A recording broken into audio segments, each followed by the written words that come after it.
मुख्यमंत्री आणि विधिमंडळाच्या नेतेपदी देवेंद्र फडणवीस यांची एकमताने निवड झाली।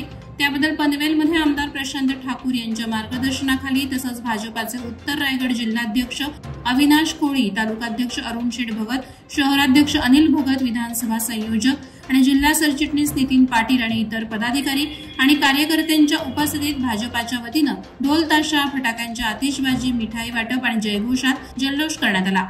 उद्या गुरुवार दिनांक 5 डिसेंबर रोजी फडणवीस यांचा आझाद मैदानावर शपथविधी सोहळा पार पडणार आहे। मुख्यमंत्रीपदाच्या शपथविधीनंतर राज्याचे 21वे मुख्यमंत्री म्हणून देवेंद्र फडणवीस काम पाहणार आहेत।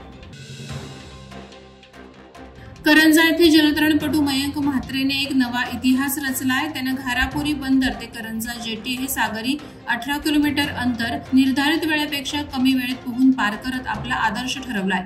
मयंकनं 3 डिसेंबर 2023 रोजी धरमतर ते करंजा हा प्रवाह पोहून पार केला होता आणि त्याचबरोबर तो या प्रवाहावर पोहणारा पहिला जलतरणपटू ठरला होता। आता त्याने घारापुरी ते करंजा जेटी हा प्रवाह देखील प्रथम पार केलाय। त्यामुळे रायगड आणि मुंबई विभागातील समुद्री जलप्रवाहांवर मयंकचं नाव कायमचं कोरलं गेलंय।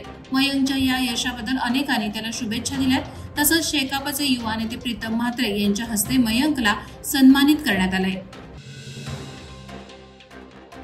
मुंबई पुणे एक्सप्रेसवेवर अपघाताची मालिका सतत सुरूच असून आज एका अल्टो कारनं समोरील चालणाऱ्या अज्ञात वाहनाला जोरदार धडक दिल्यानं भीषण अपघात झाला।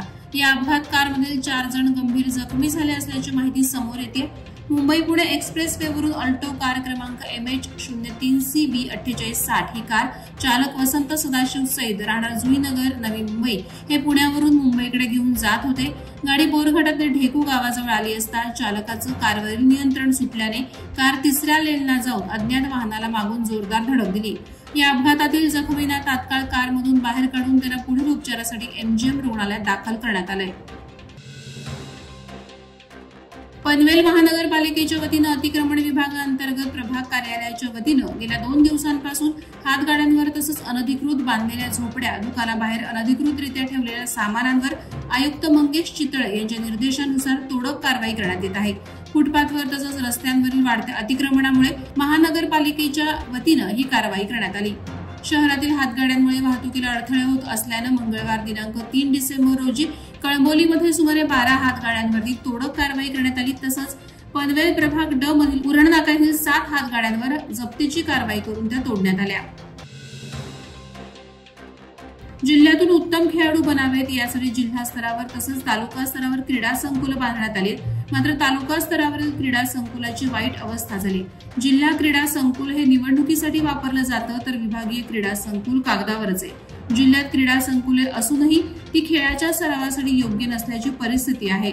त्यामुळे आंतरराष्ट्रीय दर्जाचे खेळाडू जिल्ह्यातून कसे निर्माण होणार असा प्रश्न उपस्थित होत आहे।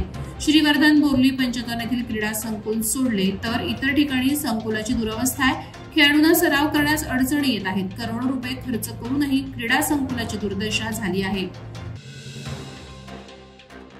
वर्सोली समुद्र किनाऱ्यावर महाराष्ट्राचा मराठी महोत्सवाचे आयोजन केले जाणार आहे।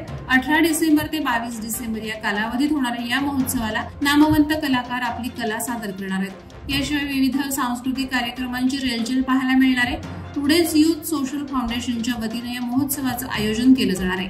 महाराष्ट्रातील लाडका डीजे क्रेटेक्स आणि गायक संजू राठोड प्रथमच अलिबागमध्ये या महोत्सवाच्या निमित्तानं आपली कला सादर करणार आहेत। गेली 11 वर्ष माणगाव तालुक्यात कार्यरत असणाऱ्या माणगाव तालुका पाटबंधारे सेवानिवृत्त कर्मचारी संघटनेचा 10वा वर्धापन दिन सोहळा 3 डिसेंबर रोजी माणगाव शहरातील कुणबी समाज हॉल येथे उत्साहात पार पडला।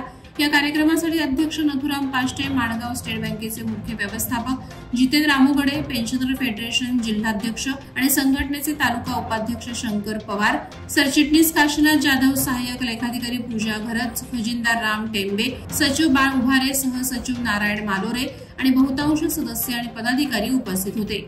वादळवारा लाईव्हसाठी न्यूज ब्युरो रायगड।